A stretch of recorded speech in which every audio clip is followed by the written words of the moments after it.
देखो तीसरा number question, कह रहा गणितीय आगमन सिद्धांत सिद्ध कीजिए कि 3.6 कितना 3.6 प्लस 6.9 प्लस 9.12 ठीक, प्लस डॉट डॉट डॉट कहाँ तक गया प्लस 3n प्लस 3 ठीक, बराबर 3n n plus 1 n plus 2 ठीक, इतना ये हमें प्रूव करना।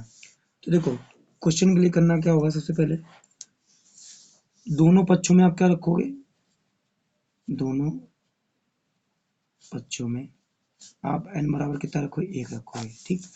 जब आप n बराबर 1 रखोगे तो यहाँ देखो कितना आएगा,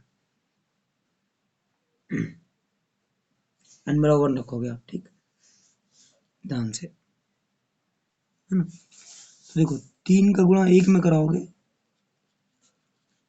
3 का गुणा 1 में प्लस 3 बराबर 3 का गुणा 1 में 1 प्लस 1 1 प्लस 2 3 एकम 3 3 एकम 3 प्लस 3 बराबर 3 1 1 प्लस 1 2 1 3। तो देखो 3 गुणे 3 गुणे 2 1 1 2 ये सब गुणे में 3 3 6 3 गुणे 6 6 3 18 3 का 9 दूनी 18, देखो ये बराबर आ रहा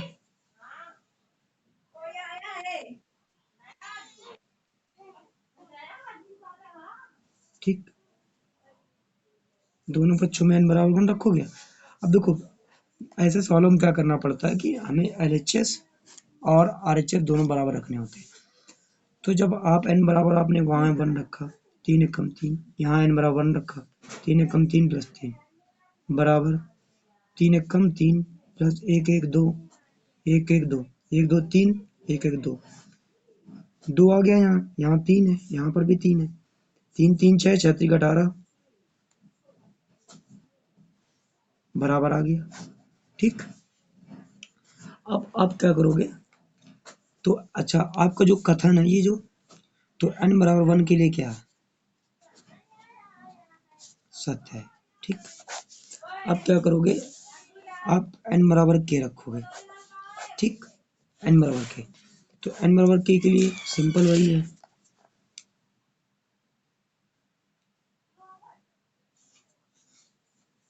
देखो जब आप k रखोगे तो यहाँ आएगा 3.6 6.9 9.12 या गुणे मान लो, प्लस गुणे में ही है तो ये आ जाएगा 3k प्लस 3 ठीक, बराबर 3k k plus 1 k plus 2 ठीक।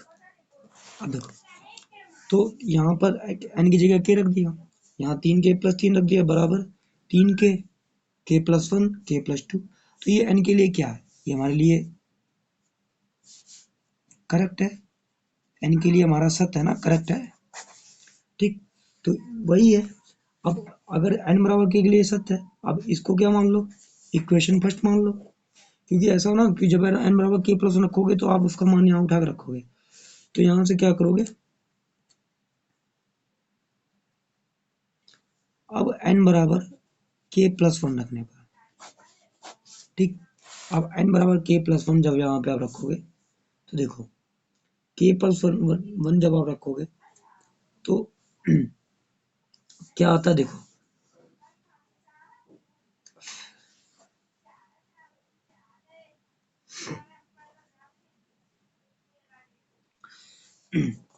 तो आप क्या करोगे, LHS साइड जो दिया गया आप, ये LHS साइड ये आपका इधर वाला देखा जाए, ये आपका LHS साइड है, यहाँ पर k प्लस 1 रखो ठीक। तो LHS साइड में जब आप रखोगे 3 ऑफ k प्लस 1 फिर 3 ऑफ k प्लस 1 प्लस 3।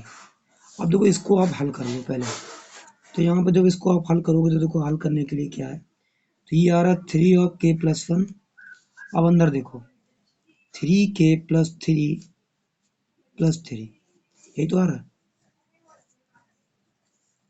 तो 3k+3 को कैसे लिख सकते हो, देखो यहाँ पर इसको k+1, 3k+ इसको लिखोगे k+2 लिख सकते हो, नहीं लिख सकते हो, हाँ लिख सकते हो k+2।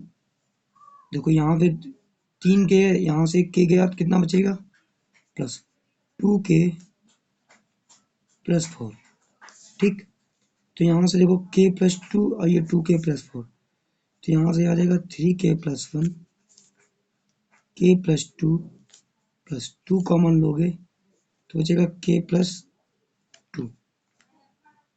है ना, है ना। तो ये आएगा। अब चाहो तो इसको पूरा देखो, एक मिनट पूरा देखो हल करो, 3k+1, ठीक। पूरा जब इसको हल करोगे तो ये आ जाएगा 3k+6। चाहे तो यहीं डायरेक्ट लिख सकते हो 3 3 6, इसको हल करने पर ये आएगा आपको। अब ये जब आ गया है, इसको समीकरण फर्स्ट में क्या करोगे, इस मान को आप समीकरण फर्स्ट में बोथ साइड क्या कर दो, जोड़ने पर, ठीक। अब जोड़ दो, तो जोड़ने का मतलब देखो क्या निकलता है यहाँ से, देखो ध्यान से, जब आप जोड़ दोगे तो क्या आएगा, 3k ऑफ k+1 k+2, ठीक, प्लस 3 ऑफ k+1 3k+6, ठीक। आ गया। अब इसको हल कर देखो, अब जब इसको हल करोगे तो ये आएगा 3k ऑफ k+1 k+2, ठीक, प्लस यहाँ पे 3 कॉमन ले लो, तो 3 गुणे 3 k+1, ठीक, k+2, 3 3 9, तो यहाँ आ जाएगा 3k k+1 k+2 9 of k+1 k+2, ठीक। ये आ गया। तो इस तरीके से यहाँ पे क्या कॉमन आ रहा है, देखो पूरा पूरा जब आप देखोगे, पूरा इतना सॉल्व करके आएगा। तो यहाँ से ये लिख सकते हो कि दिया गया कथन, लिख दोगे यहाँ पे कुछ नहीं, सीधे लिख दो दिया गया कथन n बराबर k+1 के लिए सत्य है, ठीक है ना, बस। तो यार देखो सवाल थोड़ा बड़ा था, लेकिन भले 8 मिनट लगा समझाने में, लेकिन मजा आ गया हुआ। देखो इसको दोनों तरफ आपने n बराबर रखा, 18 आ गया, ठीक। फिर n बराबर k रखा तो लिख दो दिया गया मान कथन सत्य। फिर n बराबर k+1 रखा तो इसका इतना आ गया। अब इसको समीकरण, ये तो 1, समीकरण 1 में ये जो मान आया, इसको दोनों तरफ आप जोड़ दोगे, तो जोड़ने के बाद ये आ जाएगा आपका 3k+1 +2 +3k+1 3k+2। इसको आगे बतना लिख दिया, बस इसको सिद्ध घोषित कर दिया, खत्म।